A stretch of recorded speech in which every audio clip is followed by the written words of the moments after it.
मेरे सभी श्रोतागणों को राम राम, नमस्कार, सलाम। आज मैं करवा चौथ की पौराणिक कथा सुना रही हूँ, जो पुराणों में पहले सुनाते थे।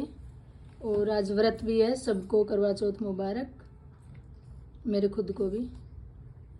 करवा चौथ की पौराणिक कथा के अनुसार एक समय की बात है, जब नीलगिरी पर्वत पर पांडव पुत्र अर्जुन तपस्या करने गए, तब किसी कारणवश उन्हें वहीं रुकना पड़ा। उन्हीं दिनों पांडव पर गहरा संकट आ पड़ा। तब चिंतित व शोककुल द्रौपदी ने भगवान श्री कृष्ण का ध्यान किया तथा कृष्ण के दर्शन होने पर पांडव के कष्टों के निवारण हेतु उपाय पूछा। तब कृष्ण बोले, हे द्रौपदी, मैं तुम्हारी चिंता एवं संकट का कारण जानता हूँ। उसके लिए तुम्हें एक उपाय करना होगा। जल्दी ही कार्तिक माह की कृष्ण चतुर्थी आने वाली है। उस दिन तुम पूरे मन से करवा चौथ का व्रत रखना, भगवान शिव, गणेश एवं पार्वती की उपासना करना। तुम्हारे सारे कष्ट दूर हो जाएंगे तथा सब कुछ ठीक हो जाएगा। कृष्ण की आज्ञा का पालन कर द्रौपदी ने वैसा ही करवा चौथ का व्रत किया। तब उसे शीघ्र ही अपने पति के दर्शन हुए और उसकी सारी चिंताएं दूर हो गई। जब मां पार्वती द्वारा भगवान शिव से पति की दीर्घ आयु एवं सुख संपत्ति की कामना की विधि पूछी, तब शिव ने करवा चौथ व्रत रखने की कथा सुनाई।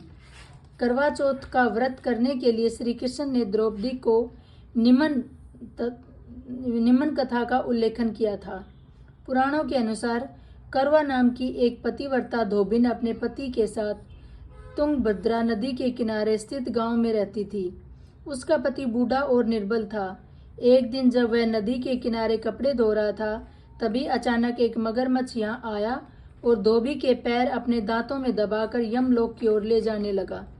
वृद्ध पति का यह देख घबराया और जब उससे कुछ कहने नहीं बना तो वह करवा करवा कहकर अपनी पत्नी को पुकारने लगा।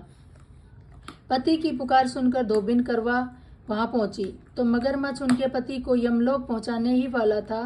तब करवा ने मगरमच्छ को कच्चे धागे से बांध दिया और मगरमच्छ को लेकर यमराज के द्वार पहुंची। उसने यमराज से अपने पति की रक्षा करने की गुहार लगाई तथा और साथ ही यह भी कहा कि मगरमच्छ को उसके इस कार्य के लिए कठिन से कठिन दंड देने का आग्रह किया और बोली, हे भगवान, मगरमच्छ ने मेरे पति के पैर पकड़ लिए हैं।